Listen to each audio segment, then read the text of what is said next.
सिओई प्राप्त गर्नुभएको सबैलाई बधाई छ। अबको 1 महिनापछि जापान आइपुग्नु हुनेछ। आज लास्ट इयर यो स्कुलमा एडमिसन हुनुभएको सिनियरहरूबाट तपाईहरू सबैको लागि केही मेसेजहरू छ, अनिवार्य भाग लिनुहोला। अब सर्वप्रथम पहिलो प्रश्न, जापानको दैनिक चालचलन वा जीवनयापन कस्तो छ? नमस्कार, मेरो नाम चाहिँ किशन दत्त भट्टराई अनि म चाहिँ नेपाल चाहिँ सुदूरपश्चिमको चाहिँ अनि म चाहिँ पढेको चाहिँ काठमाडौँको होली एजुकेसनबाट जापानिज ल्याङ्ग्वेज पढेको हो। त्यहीँबाट एप्लाई गरेको यो जेन इन्टरनेसनल एकाडेमी नागोयाको।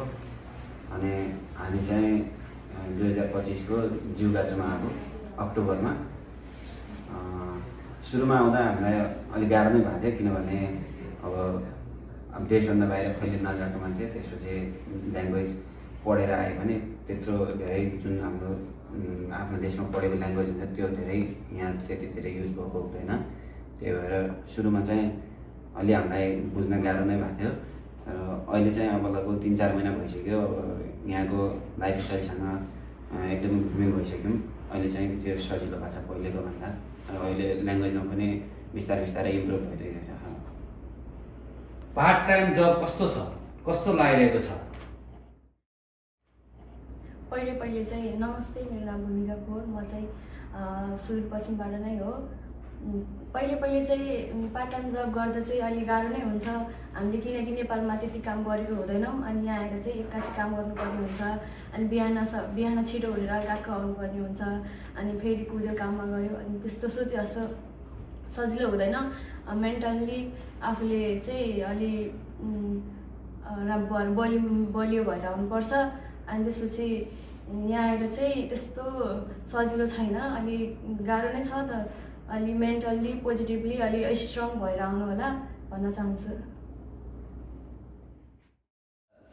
जेन ल्याङ्ग्वेज जापानिज स्कुल कस्तो छ, कस्तो लागिरहेको छ? नमस्कार, मेरो नाम चाहिँ मिन बहादुर साउङ। म चाहिँ घर चाहिँ नेपाल सुदूरपश्चिमबाट हो। जापानिज ल्याङ्ग्वेज चाहिँ मैले काठमाडौँको बोट ब्रान्ड न्यू बानेश्वरमा रहेको कन्सल्टेन्सीबाट पढेर आएको। जेन गएको कस्तो छ भन्दाखेरि यहाँको जेन गएको सबभन्दा राम्रो गएको हो।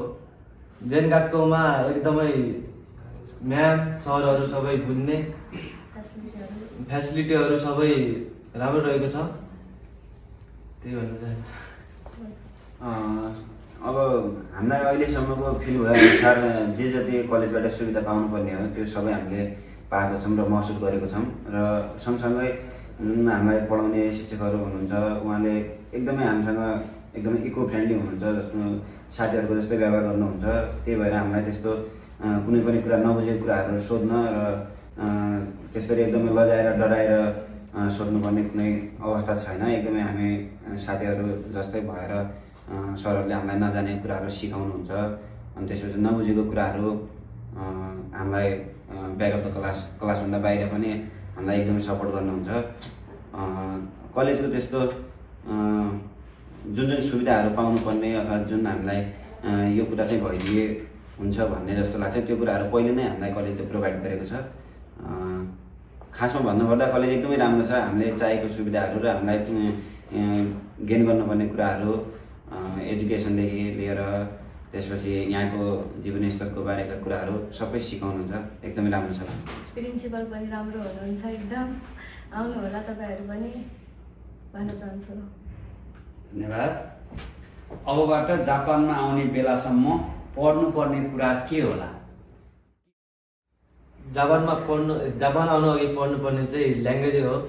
नेपालमा त्यो N4 M5 भनेर मान्छेहरू ल ल्याङ्ग्वेज पढ्ने ल अब जाऊँ न त जापान गयो भने पढिहालिन्छ भन्ने सोच हुन्छ।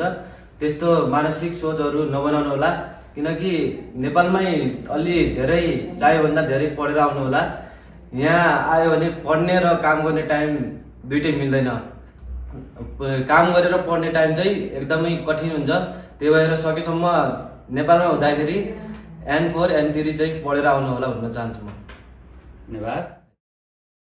खासमा पहिलो कुरा त आफ्नो देश छोडेर अर्को देश जाँदै गर्दा पहिलो कुरा त मेन्टल्ली एकदमै प्रिपेयर हुनु पऱ्यो कि म चाहिँ अब आफ्नो देशभन्दा बाहिर जाँदैछु, जस्तो सुकै परिस्थिति आए पनि लड्न सक्छु भन्ने एउटा आफूलाई मेन्टल्ली पहिला स्टेबल राख्नु पऱ्यो।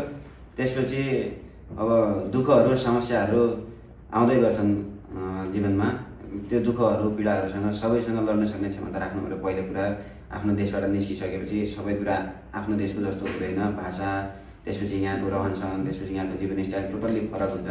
त्यसैले त्यो सबै कुराहरूसँग म घुलमिल हुन सक्छु, म त्यो अवस्थासँग लड्न सक्छु भनेर एकदमै मेन्टल्ली चाहिँ प्रिपेयर भएर आउनु होला भन्न चाहन्छु। धन्यवाद। सबैभन्दा त म भन्न चाहन्छु कि यदि तपाईँहरू आउन चाहन्छु भने आफ्नै पैसाले आउनु होला, लोन निकालेर यताउति गरेर नआउनु होला। अनि फ्यामिलीले पनि राम्रो सोच्नुहुन्छ, ल ठिक छ भनेर पठाउनु भयो भने आउनु होला। फ्यामिलीले नजा भन्दैमा जबरजस्ती गरेर नआउनु होला, किनकि यहाँ यति धेरै गाह्रो हुन्छ। नेपालबाट पैसा यहाँ पठाउनु पर्ने हुन्छ, आफूले गरेर त्यति सजिलो पनि छैन। पार्ट टाइम कामहरू पनि एउटा बाइकतिर गर्न मिल्दैन यता आजभोलि। त्यति भन्न चाहन्छु। धन्यवाद। हस् त, साथीहरूले धेरै कुरा भनिसकेका छन्, तर म के भन्न चाहन्छु भने नेपालबाट आउँदै बित्तिकै जापानमा पैसा कमाउँछु, यो गर्छु त्यो गर्छु भनेर मान्छेले चाहिँ नसोच्दा पनि हुन्छ। यहाँ एकदमै दुःख र कठिनहरू धेरै हुन्छ, तर समयअनुसार बिस्तारै अगाडि बढ्दै गयो भने सबै सरल हुन्छ भन्न चाहन्छु। धन्यवाद।